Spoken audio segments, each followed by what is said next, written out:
So this is the strimmer line replacement on a Bosch ART 26 SL.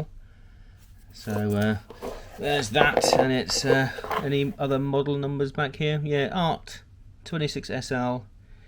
So 280 watts. The strimmer line has finally run out on this. So what we're going to do is we're going to replace this. So obviously unplug, make sure you're safe.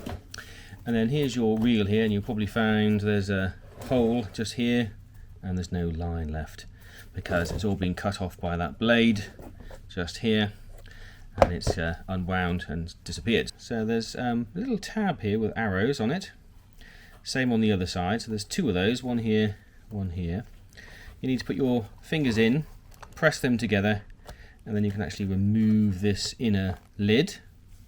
That's how they go together. You just press those, put that to the side, and here's your cartridge. Take this out, and it's completely empty, of course. There's their little cogs, if you like, so that's the piece that heads into there, that locks into place. So yeah, you remove that, and you'll need some new strimmer line. Now I was lucky the previous owner of the house left a load of this. It's B&Q. It's 1.5 millimeters in diameter, but I think this Bosch came with 1.6, so it was a little bit thinner than normal, but that's okay. So what we're going to do is we're going to use this and we're going to wind it around here. Okay, so I'm going to get some line, and let's take a look at the arrows here. There is a little marking on here, look, rewind line. Just in there, rewind line. So what we're going to do is we're going to poke this end into here. Just goes in there. There's like a little kind of slot. You can just about make it inside there. That just kind of like locks it into place, and then we're going to wind it in the direction of the arrow. So it's actually going to wind back on itself, and that kind of locks that piece into place. And then we're going to continuously wind this all the way around and get a fair bit on, as much as you can really get on without it spinning over the edge really. So keep winding.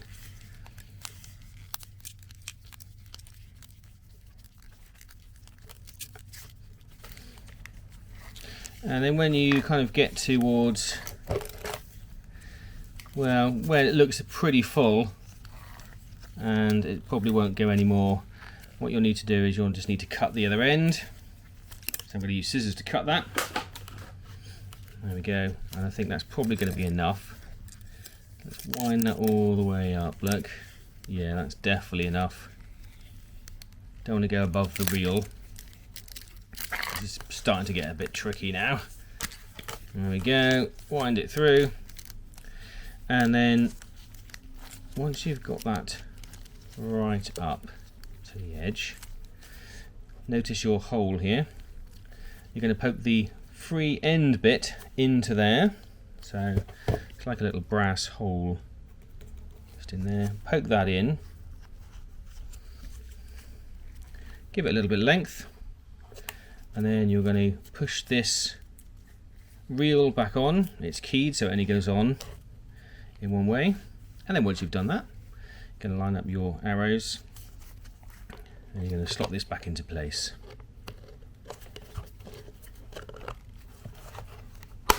There you go, and as this will spin around, it'll automatically cut this little bit off there until that's the correct length. So that will actually do that itself.